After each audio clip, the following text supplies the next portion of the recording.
রহমানির রহিম। প্রিয় শিক্ষার্থী, আশা করি সবাই সুস্থ আছো। আজকে ক্লাস আমি শুরু করতে যাচ্ছি। আমি মুজিবুল আলম, প্রভাষক পদার্থবিজ্ঞান, চট্টগ্রাম প্রকৌশল বিশ্ববিদ্যালয় স্কুল ও কলেজ। আজকে আমরা যে টপিক্সটা নিয়ে আলোচনা করতে যাচ্ছি সেটা হচ্ছে বন্টন সূত্র।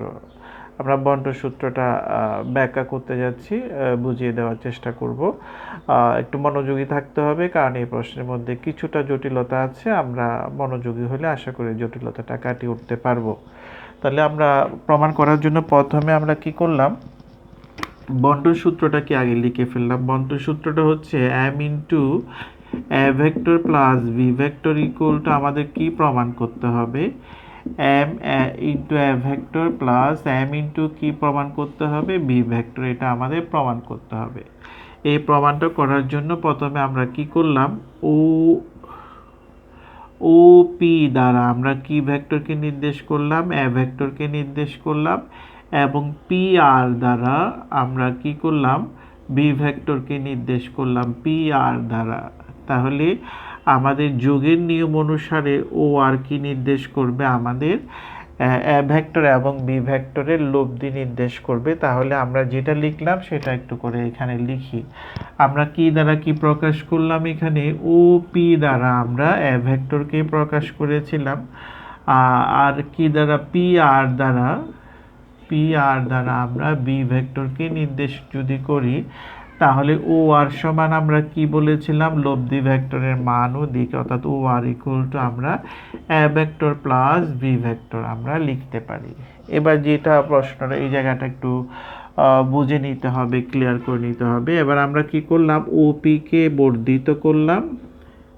এই বর্ধিতাংশের উপর আমরা কিউ বিন্দুটা এমন একটি জায়গায় নেব বা এমন একটি স্থানে নেব, অর্থাৎ ওপি এর বর্ধিতাংশের উপর আমরা কিউ বিন্দুটা এমন একটি জায়গায় নেব যেখানে নিলে, কিউ বিন্দুটা যেখানে নিলে আমাদের ও কিউ সমান কত লিখতে পারি আমরা, ও কিউ সমান যাতে এম ইন্টু ওপি এর সমান হয়, এম ইন্টু ওপি এর সমান হয়।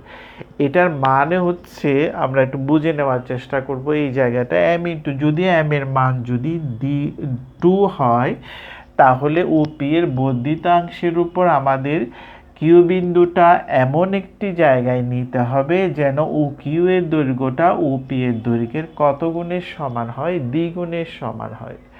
যদি আমাদের এম ইকুয়াল টু যদি আমাদের 3 হয়, তাহলে ওপি এর বর্ধিতাংশের উপর আমরা কিউ বিন্দুটা এমন একটি জায়গায় নেব যেখানে নিলে ও কিউ এর দৈর্ঘ্যটা ওপি এর দৈর্ঘ্যের কত গুণের সমান হয়, 3 গুণের সমান হয়।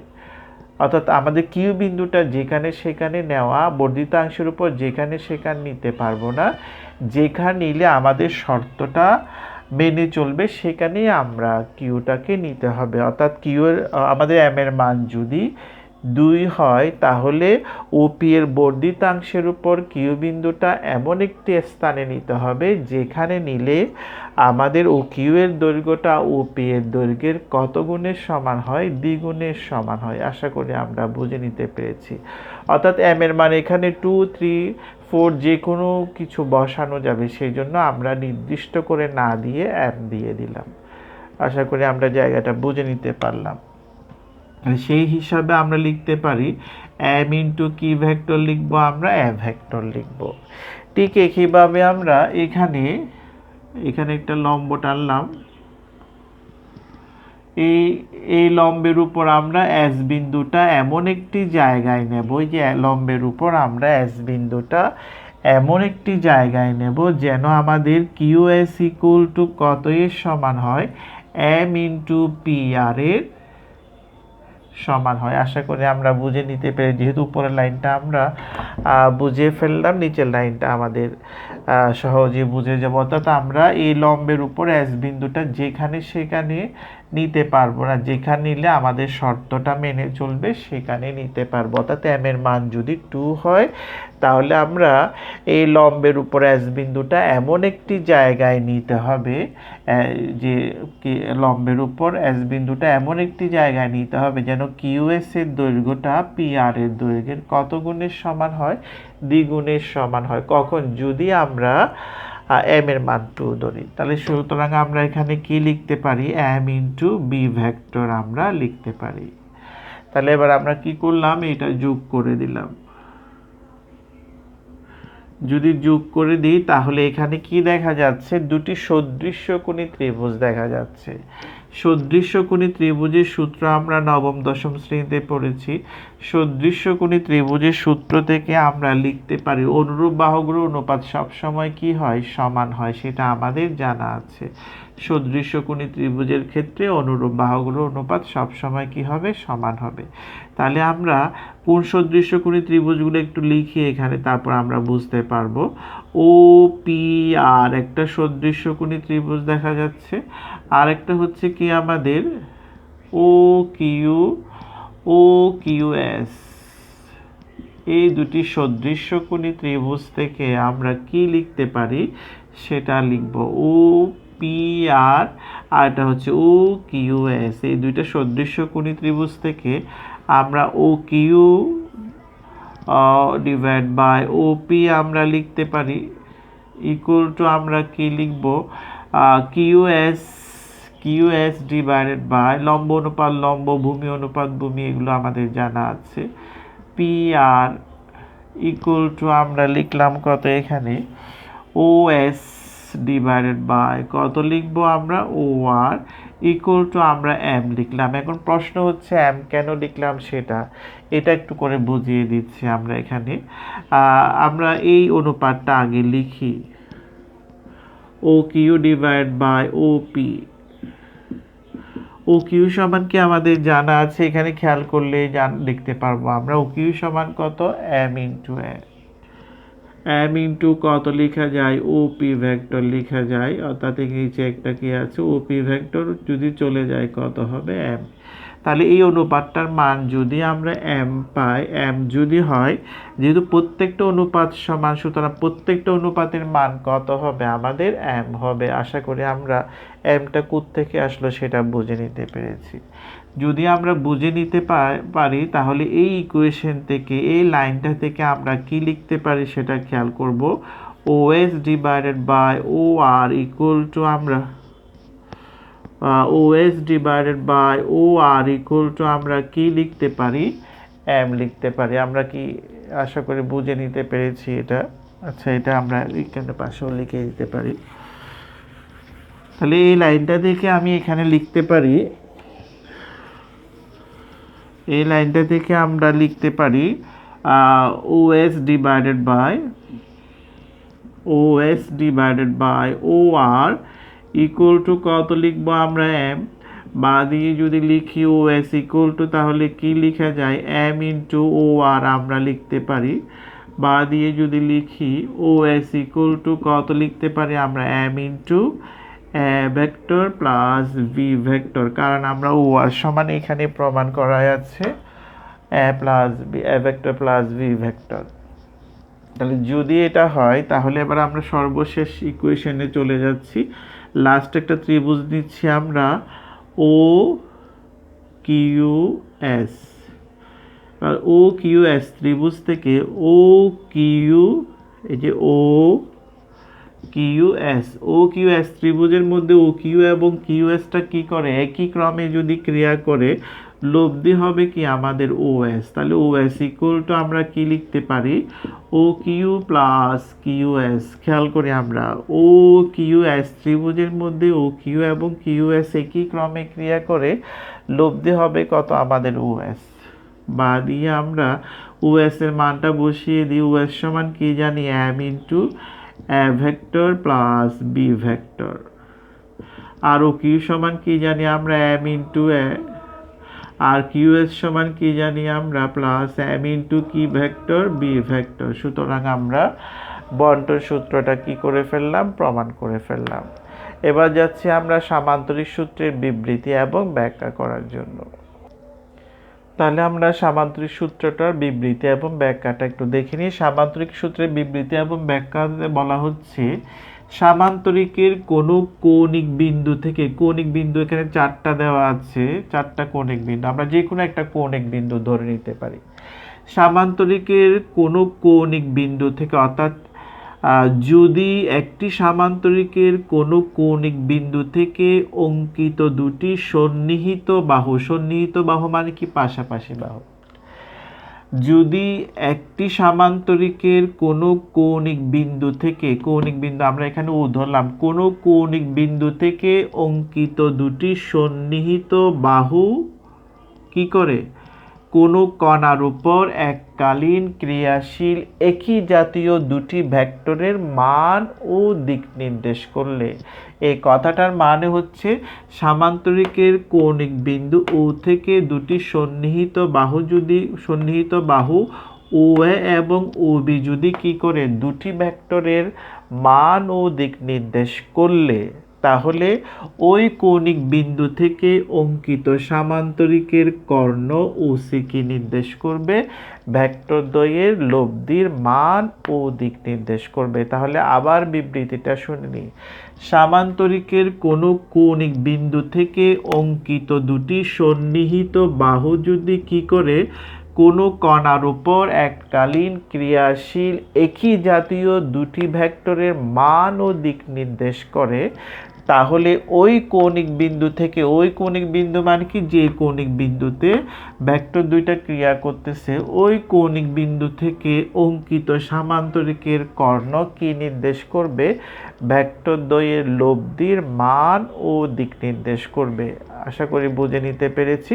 আমরা বিবৃতিটা যদি বইয়ের মতো যদি বলতে চাই তাহলে এইভাবে, যদি একটি সামান্তরিকের কোনো কৌণিক বিন্দু থেকে অঙ্কিত দুটি সন্নিহিত বাহু কোনো কণার উপর এককালীন ক্রিয়াশীল একই জাতীয় দুটি ভেক্টরের মান ও দিক নির্দেশ করলে, এককালীন মানে কি একই সময়ে ক্রিয়াশীল, এককালীন ক্রিয়াশীল একই জাতীয় দুটি ভেক্টরের মান ও দিক যদি নির্দেশ করা যায় কাকে দ্বারা, ওই সন্নিহিত বাহু দুটি দ্বারা যদি কোনো কণার উপর এককালীন ক্রিয়াশীল একই জাতীয় দুটি ভেক্টরের মান ও দিক যদি নির্দেশ করা যায় কি দিয়ে, ওই সন্নিহিত বাহু দুটি দিয়ে, তাহলে ওই কৌণিক বিন্দু থেকে অঙ্কিত সামান্তরিকের কর্ণটা কি নির্দেশ করবে, লব্ধি ভেক্টরের মান ও দিক নির্দেশ করবে। ওই কৌণিক বিন্দু মানে কোন কৌণিক বিন্দু, যে কৌণিক বিন্দুতে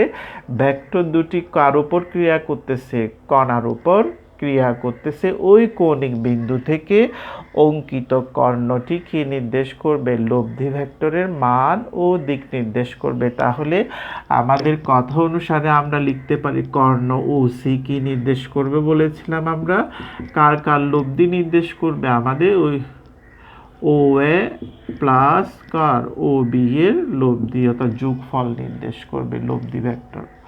বা দিয়ে যদি আমরা লিখি ও সি সমান কত লেখা যায়, এখানে আমরা ও সিকে যদি আমরা আর দ্বারা যদি প্রকাশ করি তাহলে আর ভেক্টর ইকুয়াল টু আমরা কত লিখতে পারি, আমরা পি ভেক্টর, ওই যে এটা দিয়ে পি ভেক্টর, ও এর সমান কি ভেক্টর পি ভেক্টর, আর ও বি সমান কি জানি আমরা কিউ ভেক্টর, অর্থাৎ ও এ দ্বারা এ ভেক্টরকে চিহ্নিত করেছিলাম আমরা, আর ও বি দিয়ে বি ভেক্টরকে চিহ্নিত করেছিলাম আমরা। আশা করি বইয়ের মতো করে আমরা বুঝিয়ে দিয়েছি।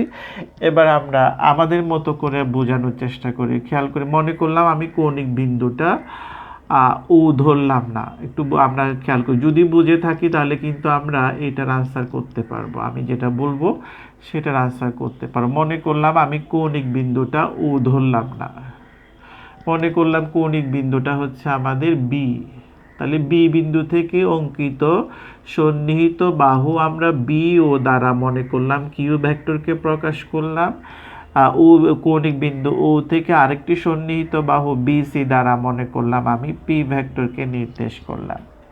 তাহলে আমাদের লব্ধি ভেক্টর কোনটা হবে, যে বি কৌণিক বিন্দু বি থেকে যে অঙ্কিত কর্ণ কোনটা আমাদের বি, এটা কি নির্দেশ করবে, লব্ধি ভেক্টরের মান ও দিক নির্দেশ করবে। অর্থাৎ কৌণিক বিন্দুটা যদি আমি ও না ধরে যদি বি ধরি এবং বি বিন্দু থেকে অঙ্কিত সন্নিহিত বাহু বিও দ্বারা যদি কিউ ভেক্টর এবং বিসি দ্বারা যদি আমরা কি পি ভেক্টরকে নির্দেশ করি, তাহলে বি বিন্দু থেকে অঙ্কিত কর্ণ বি এটা কি নির্দেশ করবে? আমাদের লব্ধি ভেক্টরের মান ও দিক নির্দেশ করবে। তাহলে এই যে কথাগুলো বললাম, এই কথাগুলোর প্রেক্ষিতে আমরা লিখতে পারি বি এ বি কখনো লেখা যাবে না, বি ইকুয়াল টু কত লিখতে পারবো আমরা? বিসি প্লাস কত লিখতে পারবো আমরা? বিও আমরা লিখতে পারবো। আশা করি আমরা বুঝে নিতে পেরেছি। এখন যদি আমাদের কৌণিক বিন্দুটা যদি বি না হয়ে যদি আমাদের সি ধরা হয়, বি না হয়ে যদি মনে করলাম, আমরা বোঝার জন্য উদাহরণগুলো দিচ্ছি, খেয়াল করব, যদি আমাদের কৌণিক বিন্দুটা বি না হয়ে যদি সি বিন্দু হয় এবং সি বিন্দু থেকে অঙ্কিত সন্নিহিত বাহু বিসি দ্বারা যদি আমি পি ভেক্টর এবং বি বিন্দু থেকে অঙ্কিত সন্নিহিত বাহু আমরা সি এ দ্বারা যদি, অর্থাৎ আমি আবার খেয়াল করি, সি বিন্দু থেকে অঙ্কিত সন্নিহিত বাহু সি বি দ্বারা যদি আমি পি ভেক্টর এবং সি এ দ্বারা যদি কিউ ভেক্টর যদি নির্দেশ করি, তাহলে সি বিন্দু থেকে অঙ্কিত কর্ণ কি হবে? সিওটা কি নির্দেশ করবে? আমাদের লব্ধি ভেক্টরের মান ও দিক নির্দেশ করবে। এক্ষেত্রে কিন্তু ও সি হবে না, কি হবে? আমাদের সিও হবে। আশা করি আমরা বুঝে নিতে পেরেছি। তাহলে সেই হিসাবে এই কথাগুলোর প্রেক্ষিতে এক্ষেত্রে লব্ধি হবে কত? আমাদের সিও ইকুয়াল টু কত লিখতে পারি আমরা? সিবি প্লাস কত লিখব আমরা? সি এ আমরা লিখতে পারি, সিবি প্লাস সি এ আমরা লিখতে পারি। আশা করি আমরা বিবৃতি এবং ব্যাখ্যাটা বুঝে নিতে পেরেছি।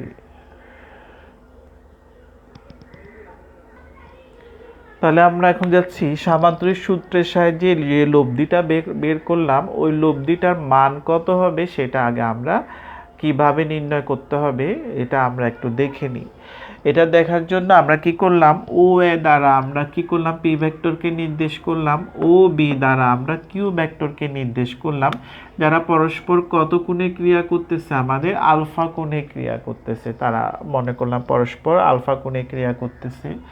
তাহলে আমাদের সামান্তরিক সূত্র অনুসারে লব্ধি হবে কত? আমাদের সবারই জানা আছে, লব্ধি হবে আমাদের ওসি। আমরা বুঝে নিতে পেরেছি। আমরা এবার এই প্রমাণটা করার জন্য আমরা কি করলাম? ও একে বর্ধিত করলাম এবং সি বিন্দু থেকে ও এর বর্ধিতাংশের উপর আমরা একটা লম্ব অঙ্কন করলাম, যেটা ধরলাম কত? সিডি। এই লম্বটা ও এর বর্ধিতাংশকে কোন বিন্দুতে সেট করেছে? আমাদের ডি বিন্দুতে সেট করেছে। এবার আমরা খেয়াল করে নিই, যেহেতু এটা সামান্তরিকের বিপরীত বাহুগুলো কি জানি আমরা? পরস্পর সমান ও সমান্তরাল। তাহলে সেই হিসাবে আমরা ও বি এবং কি লিখতে পারি? সিটা কি হবে? সমান ও সমান্তরাল যদি হয়, ও বিটা যদি কিউ ভেক্টর নির্দেশ করে, তাহলে অ্যাসিটাও ও বি যদি আমাদের কিউ ভেক্টর নির্দেশ করে, তাহলে অ্যাসিটাও কি নির্দেশ করবে? আমাদের কিউ ভেক্টরের মান ও দিক নির্দেশ করবে। আশা করি বুঝে নিতে পেরেছি। আবার বি ও কোণ সমান যদি আলফা হয়, এই কোণটাও কি হবে? আলফা হবে। কেন আলফা হবে এবার বুঝে নিই। আমাদের এখানে দেখা যাচ্ছে আমাদের ও বি এবং এসি পরস্পর কি সমান ও সমান্তরাল, আর এখানে ও এ ডি যদি ছেদক হয়, তাহলে আমরা বি ও কোণ সমান সি এ ডি কোণ লিখতে পারি। কিভাবে লিখতে পারি আমরা? অনুরূপ কোণ বলে এটা পরস্পর সমান হবে। তাহলে এখান থেকে আমরা কি লিখতে পারি সেটা একটু করে আমরা এখানে খেয়াল করি, অর্থাৎ এই চিত্রটা থেকে আমরা লিখতে পারি বিএসি না, বিও ইকুয়াল টু যে বিও ইকুয়াল টু আমরা কি লিখতে পারি? সি ডি ইকুয়াল টু কত লিখবো? আমরা আলফা লিখবো। আশা করি জায়গাটা আমরা ক্লিয়ার করতে পেরেছি। এবার আমরা খেয়াল করি, যেহেতু আমাদের সিডিটা ও এর বর্ধিতাংশের উপর লম্ব, তাহলে আমাদের এখান থেকে লেখা যায় ও ডি সি একটি কি? সমকোণী ত্রিভুজ। এই ত্রিভুজটা একটা কি ত্রিভুজ? আমাদের সমকোণী ত্রিভুজ আমরা জানি। যেহেতু সিডিটা কার উপর লম্ব? আমাদের ও এর বর্ধিতাংশের উপর লম্ব। তাহলে সমকোণী ত্রিভুজ থেকে আমরা কি জানি? অতিভুজ স্কয়ার ইকুয়াল টু অর্থাৎ ও সি স্কোয়ার ইকুয়াল টু আমরা কি লিখতে পারি, ও সি স্কোয়ার ইকুয়াল টু আমরা লিখতে পারি ও ডি স্কোয়ার, অর্থাৎ সমকোণী ত্রিভুজের লম্ব স্কোয়ার প্লাস ভূমি স্কোয়ার। এখানে ভূমি স্কোয়ার আগেটা লিখলাম, আর লম্ব হচ্ছে কি আমাদের সিডি স্কোয়ার। বুঝতে পেরেছি? অর্থাৎ ওডি স্কোয়ার প্লাস সিডি স্কোয়ার অতিভুজ স্কোয়ার ও ডি সি ত্রিভুজ থেকে আমরা লিখতে পারি।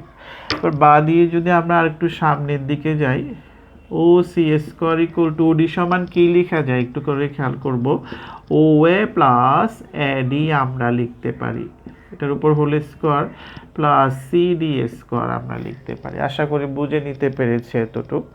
এখানে আমাদের ডি এর মান এবং সিডি এর মানটা কিন্তু জানা নাই, সেই মানটা আমি এখানে একটু বের করে দেখাচ্ছি কোন ত্রিভুজ থেকে সেটা খেয়াল করব। সিডি এবং এই ডি এর মানটা, এটা আলফা, অর্থাৎ এসিডি ত্রিভুজ থেকে আমরা লিখতে পারি, এটা যদি লম্ব হয় এটা যদি অতিভুজ হয় তাহলে আমরা কি জানি, সাইন আলফা সমান কি জানি, লম্ব বাই অতিভুজ। লম্ব হচ্ছে কত আমাদের সিডি, আর অতিভুজ হচ্ছে কি আমাদের এসি। আশা করি আমরা বুঝে নিতে পেরেছি। তাহলে বা দিয়ে যদি আমরা লিখতে চাই, এখানে সিডি সমান কত লিখবো আমরা, এসি সাইন কত লিখবো আমরা, এখানে আলফা আমরা লিখবো। তাহলে এসি সমান কি জানা আছে আমাদের, এসি সমান আমাদের জানা আছে কিউ, তাহলে কত হয়ে গেল আমাদের এখানে কিউ সাইন আলফা, পেয়ে গেলাম সিডি এর মানটা। এবার আমরা যাচ্ছি এডি এর মানটা বের করার জন্য, তাও আমরা কি লিখতে পারি, এটা হচ্ছে এডি হচ্ছে ভূমি আর এসি হচ্ছে কি আমাদের অতিভুজ। ভূমি বাই অতিভুজ সমান কি জানি আমরা, cos আলফা। সুতরাং এডি ডিভাইডেড বাই কত লিখতে পারি, এসি লিখতে পারি। বা দিয়ে যদি আমরা লিখি এডি সমান কত লিখব আমরা, এসি cos আলফা আমরা লিখব। বা দিয়ে আমরা এডি সমান কত পেয়ে গেলাম আমরা, কিউ cos আলফা আমরা পেয়ে গেলাম। আশা করি আমরা জায়গাগুলো ক্লিয়ার করতে পেরেছি। এই যে মান যেগুলো বের করলাম এগুলো এখানে বসিয়ে দিলে আমাদের লব্ধি ভেক্টরের মান চলে আসবে। আমরা ওসিকে যদি আর দ্বারা প্রকাশ করি, ওসিকে যদি আর ভেক্টর দ্বারা যদি প্রকাশ করি তাহলে আমরা কি লিখতে পারি সেটা খেয়াল করি, আর স্কোয়ার ইকুয়াল টু পি লিখব, প্লাস পি কেন লিখলাম, ও এর সমান কি নির্দেশ করে, পি ভেক্টরের মান নির্দেশ করে। আর এডি সমান তো আমরা পেয়ে গেলাম কিউ, কত লিখব আমরা, কস আলফা হোল স্কোয়ার, আর এটা সমান কি জানি, Q square, Q sine alpha আমরা লিখবো, এটার উপর কি আছে, হোল স্কোয়ার আছে। আস্তে আস্তে করে কাজটা শেষ করে নিই আমরা। তাহলে আর স্কোয়ার ইকুয়াল টু কত লিখতে পারি, এটা যদি এ ধরি এটা যদি বি ধরি তাহলে কি লিখবো আমরা, এ স্কোয়ার প্লাস টোয়াইস এ, বি হচ্ছে কত আমাদের কিউ কস আলফা, প্লাস কত লিখবো আমরা, কিউ কস আলফা, এটার উপর কি হবে, হোল স্কোয়ার হবে। তাহলে আমরা এতটুকু পর্যন্ত আশা করি বুঝে নিতে পেরেছি। এরপরের অংশে যাচ্ছি আমরা।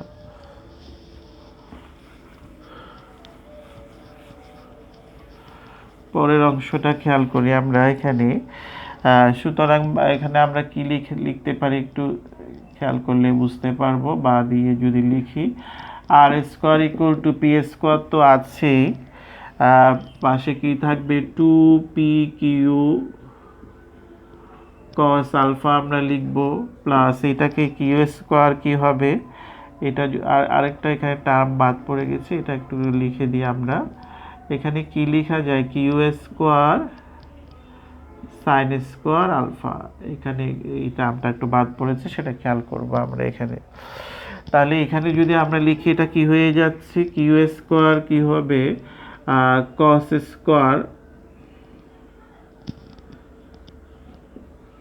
স্কোয়ার আলফা, আর এখানে কি লিখবো আমরা, Q square sine square alpha. আশা করি আমরা বুঝতে পারতেছি, এই যে এখান থেকে দেখে দেখে লিখলাম। এবার এই দুইটা টার্ম থেকে কি কমন যাচ্ছে আমরা দেখেই বুঝতে পারলাম, এখান থেকে কি কমন যাবে, কিউ কমন যাবে। সুতরাং আমরা যদি লিখি আর স্কোয়ার ইকুয়াল টু কত লিখতে পারি, পি স্কোয়ার থাকবে twice P Q cos alpha থাকবে প্লাস কিউ স্কোয়ার যদি কমন নেওয়া যায় তাহলে কি থাকবে এখানে আমাদের কস স্কোয়ার আলফা প্লাস কি লিখবো আমরা সাইন স্কোয়ার আলফা। তাহলে এটা সমান কি জানা আছে? আবার যদি একটু সাজিয়েও লিখতে চাইলে আমরা লিখতে পারি R square equal to P square plus twice P Q cos alpha plus Q square, এখানে সাজায় লিখলে কি হয়ে যাচ্ছে sine square alpha plus cos square alpha. তাহলে এটা সমান কি হয়ে যাচ্ছে 1 আমাদের জানা আছে। তাহলে বা দিয়ে আমরা কি লিখতে পারি সেটা খেয়াল করব, R square equal to P square plus twice P Q cos alpha plus কত লিখতে পারি কিউ স্কোয়ার। সুতরাং লব্ধি ভেক্টর আর ইকুয়াল টু কত হবে একটু দেখে নিলে হয়ে যাচ্ছে P square plus twice P Q cos alpha cos alpha plus কত লিখবো আমরা কস কিউ স্কোয়ার। এটা হচ্ছে কি আমাদের লব্ধি ভেক্টরের মান। আশা করি আমরা লব্ধি ভেক্টরের মান কিভাবে বের করতে হয় সেটা আমরা বুঝে নিতে পেরেছি। তাহলে আজকে ক্লাস আমরা এখানে শেষ করলাম। পরবর্তী ক্লাসে আমরা এখানে যেখানে শেষ করলাম পরবর্তী ক্লাসটা আমরা ওখান থেকে শুরু করব। সবাই ভালো থেকো, সুস্থ থেকো। ধন্যবাদ সবাইকে।